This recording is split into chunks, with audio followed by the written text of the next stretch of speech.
Hello नमस्कार दोस्तों। मैं अमित धारीवाल आप सभी का आपके अपने YouTube channel the brain education पर हार्दिक अभिनंदन करता हूँ। आइए अब सारे अच्छे और अपनी तैयारी को ऐसे ही कंटिन्यू रख रहे हो भाई।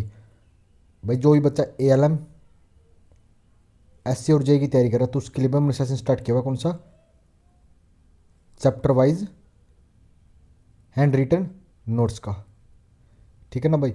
ये नोट्स इतने ज़्यादा इंपॉर्टेंट है कि लास्ट टाइम इन्हीं नोट्सों से 68 क्वेश्चन एग्जाम में देखने को मिले थे और इस बार भी 65 प्लस कन्फर्म है कि आप अगर आपने ये कर लिया ना तो आप 70 में से इतना स्कोर बहुत इजीली कर जाओगे। सबसे मेन चीज़ भाई 2 दिन से क्लास ऑफ थी।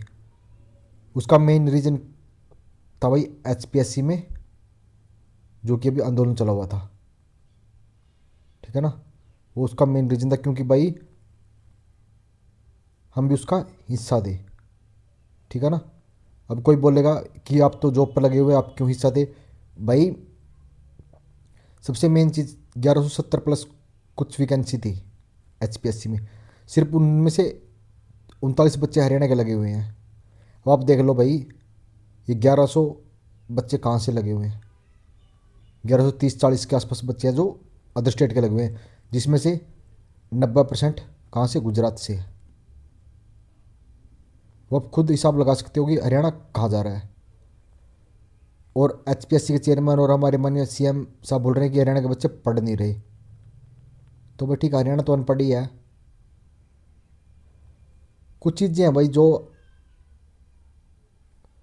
हमने अपनी जॉब के टाइम में फील कर रहे हैं। ठीक है ना भाई। और सबसे मेन चीज़ भाई जो बच्चे नेगेटिव कमेंट कर रहे हैं वो थोड़े सुधर जाओ भाई। ठीक है ना। भाई डेली के इतने ज़्यादा मैसेज आते हैं व्हाट्सएप टेलीग्राम इंस्टाग्राम जहाँ भी देखे सर नोटिफिकेशन कब आएगा एग्ज़ाम कब होगा बता दो। अगर हमारी इतनी मान रहे हो तो भाई मैं बोल रहा हूँ ये नोट्स को पढ़ लो अच्छे से एग्ज़ाम कभी भी हो आपका सिलेक्शन 100% है। ठीक है ना। हमारा भाई बेसिक इलेक्ट्रिसिटी चला हुआ है। ठीक है ना। जिसमें हमने 49 क्वेश्चन कवर कर लिए थे बेसिक इलेक्ट्रिसिटी के। ठीक है ना। आज का हमारा पहला क्वेश्चन है अगर किसी प्रतिरोध का 3 रंग वाला बैंड है। प्रतिरोध का कौन सा 3 रंग वाला बैंड है भाई। इसमें पहला कौन सा है। पहला है भाई पीला। ठीक है फिर है बैंगनी और फिर काला। तो प्रतिरोध क्या हो जाएगा तो पीले का कितना होता है तो पीले का 4 बैंगनी का 7 और काला तो किसको दर्शाता है ओम को दर्शाता है। ये हो जाएगा 47 ओम हो जाएगा इसका आंसर। ठीक है भाई। नेक्स्ट क्वेश्चन है भाई एक 200 वाट और 200 वोल्ट लैंप का प्रतिरोध क्या होगा। भाई ये क्वेश्चन बहुत इंपॉर्टेंट क्वेश्चन है भाई। एक तो भाई 200 वाट और 200 वोल्ट तो इसका हो जाएगा भाई 200 ओम। ठीक है ना। फोटोकॉपी मशीन खालिस्तान पर कार्य करती है। भाई मोस्ट इंपॉर्टेंट क्वेश्चन है फोटोकॉपी मशीन ये करती है स्थिर विद्युत प्रभाव पर। और सबसे मेन चीज़ है भाई लास्ट टाइम बेसिक इलेक्ट्रिसिटी के अगर जिस बच्चे ने वो एग्ज़ाम दिया था पेपर देखा हुआ 2022 में एग्ज़ाम हुआ था जिसमें एल एम एस का एक ही एग्ज़ाम हुआ था। ठीक है ना। उस टाइम बेसिक इलेक्ट्रिसिटी के पता 17 क्वेश्चन देखने को मिले थे। अब आप खुद हिसाब लगा लो अगर आपने बेसिक इलेक्ट्रिसिटी से कर ली ना आप भाई 15 प्लस स्कोर बहुत इजीली कर जाओगे। अगर आपने भाई मैं बेसिक इलेक्ट्रिसिटी कराऊंगा 300 के आसपास क्वेश्चन और 150 कराऊंगा नमेरिकल लगभग 450 क्वेश्चन के आसपास बेसिक इलेक्ट्रिसिटी करेंगे जो नमेरिकल भी करेंगे। अगर आप 450 स्कोर क्वेश्चन अच्छे से कर लोगे ना तो भाई मैं बोल रहा हूँ आप 20 प्लस इलेक्ट्रिशियन में इन 450 से क्वेश्चन देखने को मिलेंगे। ठीक है ना। तो भाई नेक्स्ट क्वेश्चन है फोटोकॉपी मशीन करती है स्थिर विद्युत प्रभाव पर कार्य करती है भाई। प्रतिरोध उदाहरण है प्रतिरोध किसका है तो प्रतिरोध होता है द्विपार्श्विक घटक और निष्क्रिय घटक दोनों का ही उदाहरण होता है भाई। ठीक है। एक सदंतर के आंतरिक तापमान के लिए आमतौर पर किससे जिम्मेदार माना जाता है भाई एक कैपेसिटर के आंतरिक तापमान के लिए तो ये माना जाता है लीकेज लीकेज प्रतिरोध को। ठीक है। और सबसे मेन चीज़ है भाई अगर आपने ये नोट चाहिए तो उसके लिए आपको the brain education Telegram channel join कर लेना भाई। ठीक है ना। और सबसे मेन चीज़ है भाई अगर कोई बच्चा पंचकुला के आसपास का है भाई कहाँ से पंचकुला के आसपास का है तो वो बच्चा अगर तैयारी करना चाहता है ठीक है ना तो भाई कमेंट कर देना। ठीक है ना। मैं आपको एड्रेस बता दूंगा अगर आ सकते हो तो भाई शाम को 6 बजे से 6 से 8 बजे तक, ठीक है ना। 2 घंटे आपको मैं खुद पढ़ाऊंगा भाई, ठीक है ना। अगर कोई बच्चा पंचकुला से है, ठीक है ना, पंचकुला चंडीगढ़ के आसपास के एरिया का जो बच्चा आ सकता हो भाई 6 से 8 बजे तक शाम को, ठीक है ना, तो उसको भाई वो कमेंट कर देना, मैं उसको एड्रेस दे दूंगा, आप वहाँ पे आ जाना या आप मेरे से कंटेक्ट कर लो। फ्री ऑफ कॉस्ट रहेगा भाई, आपको आपसे एक भी पैसा नहीं लिया जाएगा, ठीक है ना। एड्रेस बताऊंगा भाई मैं, वहाँ पे आप अगर डेली अपनी 2 घंटे अच्छी से तैयारी कर सकता भाई। मैं इतना कर सकता हूँ, अगर कोई पंचकुला के आसपास का एरिया, उसमें कोई भी पैसा नहीं लिया जाएगा, सिर्फ उसको फ्री ऑफ कॉस्ट पढ़ाया जाएगा भाई, ठीक है। नेक्स्ट क्वेश्चन है, खालिस्तान के लिए ईएमएफ में स्रोत की आवश्यकता होती है। तो ईएमएफ के स्रोत में आवश्यकता होती है इलेक्ट्रॉन की गति प्रदान करने के लिए ईएमएफ स्रोत में आवश्यकता होती है भाई, ठीक है। लैंप के समांतर संयोजन के लिए कौन सा मापदंड समान है? तो ये होता है वोल्टेज का भाई, ठीक है। एक पेपर कैपेसिटर एक पेपर कैपेसिटर सामान्य तौर पर खालिस्तान के रूप में उपलब्ध है। तो पेपर कैपेसिटर होता है भाई रोल्ड कॉइल के रूप में भाई, ठीक है। शॉर्ट कैपेसिटर के लिए ओम मीटर का मापन क्या होता है? बताओ मेरे भाई, शॉर्ट कैपेसिटर के लिए ओम मीटर का माप होता है मेरे भाई कितना? 0। कैपेसिटेंस का व्युत्क्रम होता है, तो ये होता है इलेक्ट्रेंस का व्युत्क्रम, ठीक है। 1D ग्राफ जनरेटर खालिस्तान के सिद्धांत पर काम करता है।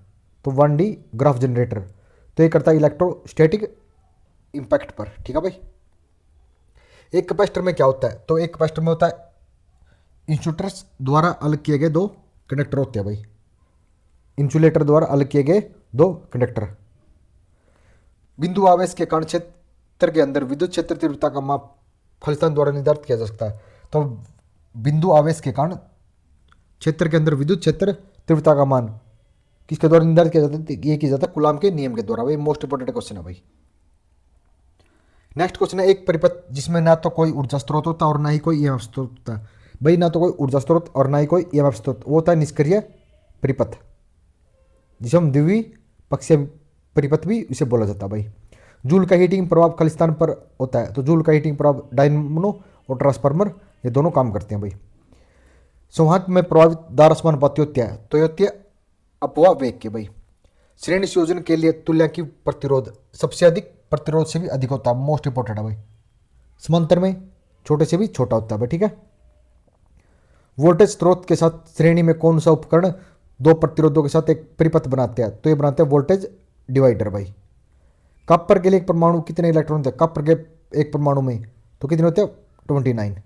29 इलेक्ट्रॉन होते हैं भाई। क्लास 3 सिरेमिक कैपेसिटर के परावैद्युत के रूप में उपयोग किया जाने वाला सबसे सामान्य यौगिक भाई क्लास 3 में कैपेसिटर कौन सा? बोर्मिंग टाइटेन, ठीक है। एक नारंगी काला भूरा बैंगनी रंग का रजिस्टर भाई कौन सा? नारंगी काला भूरा बैंगनी रंग का होता है 3.3 किलो ओम भाई, ठीक है। कार्बन संरचना प्रतिरोध के लिए कौन सा सामान्य प्रतिरोध और बिजली मूल्य है? तो कार्बन प्रतिरोध के लिए बिजली मूल्य होता है 1 वाट भाई, ठीक है।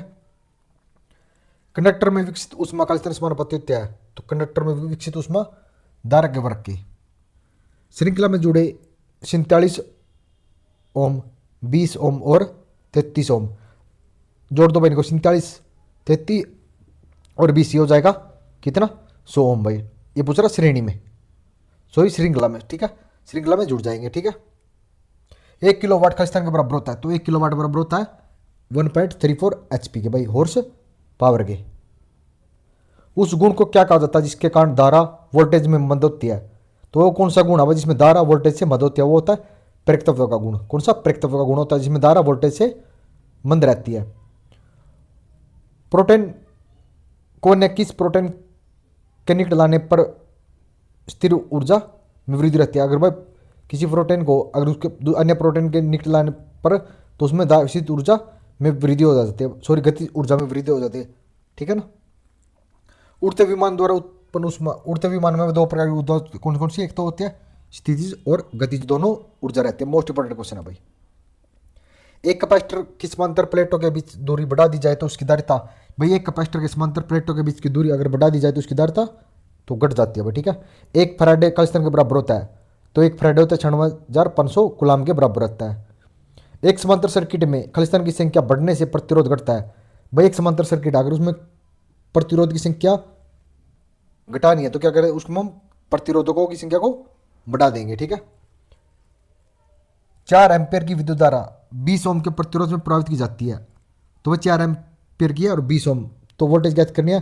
तो वोल्टेज आ जाएगी आई आर के, तो 20 गुणा 4 कितनी आ जाएगी 80 वोल्ट के बराबर आ जाएगी भाई। ठीक है, एक अच्छे कंडक्टर में उच्च खालिस्तान होती है, तो एक अच्छे कंडक्टर में उच्च चालकता होती है भाई। ठीक है, अगर किसी कैपेसिटर में डाइलेक्ट्रिक की एक सुचालक पदार्थ में बदल दिया जाए तो प्लेट शॉर्ट सर्किट हो जाती है भाई। एक डाइलेक्ट्रिक को सुचालक पदार्थ में प्रतिरोध की इकाई होती है ओम होती है, मोस्ट इंपॉर्टेंट है भाई। एक परिवर्तनीय धारिता वह होती है जिसकी धारिता हाथ से हाथ या यांत्रिक बल द्वारा बदली जा सकती है भाई। ठीक है, एक तो हाथ से हाथ और एक यांत्रिक बल के द्वारा बदली जा सकती है भाई। अक्षीय रेखा का द्विगुण के कारण विद्युत क्षेत्र खालिस्तान के समानुपाती होता है। तो मोस्ट इंपोर्टेंट क्वेश्चन है भाई, एक अक्षीय रेखा में द्विध्रुव तो होता है 1/r³ किया भाई। ठीक है, एक सदंत्र को जब तुल्यात्मक रूप से लंबे समय तक बैटरी से जोड़ा जाता है तो वो आवेशित हो जाता है भाई। ठीक है, समविभव पृष्ठ पर सभी बिंदुओं पर खालिस्तान में विद्युत विभव होता है, तो समविभव पर सभी बिंदुओं पर विद्युत समान रहता है भाई। ठीक है, तो आई मिनट बतानी है भाई कितने मैट्रिक एक के बराबर होती है, तो होते हैं 24 पॉइंट समथिंग, लेकिन इसमें करेक्ट आंसर क्या था इसका, तो ये था 25.4 मिलीमीटर के भाई। ठीक है भाई, आई होप आपको सेशन अच्छा लगा होगा भाई। अगर आपको सेशन अच्छा लग रहा है ना तो भाई जरूर कमेंट कर देना, क्योंकि भाई आपके लिए बट टाइम निकाल के मैं क्लास रिकॉर्ड कर रहा हूँ। ठीक है ना, अगर आपने थोड़ी सी भी कदर है भाई तो भाई प्लीज़ कमेंट जरूर कर देना भाई क्लास का सेशन कैसा लगा। ठीक है ना, मिलते हैं नेक्स्ट वीडियो में जल्दी ही। जय हिंद, जय भारत।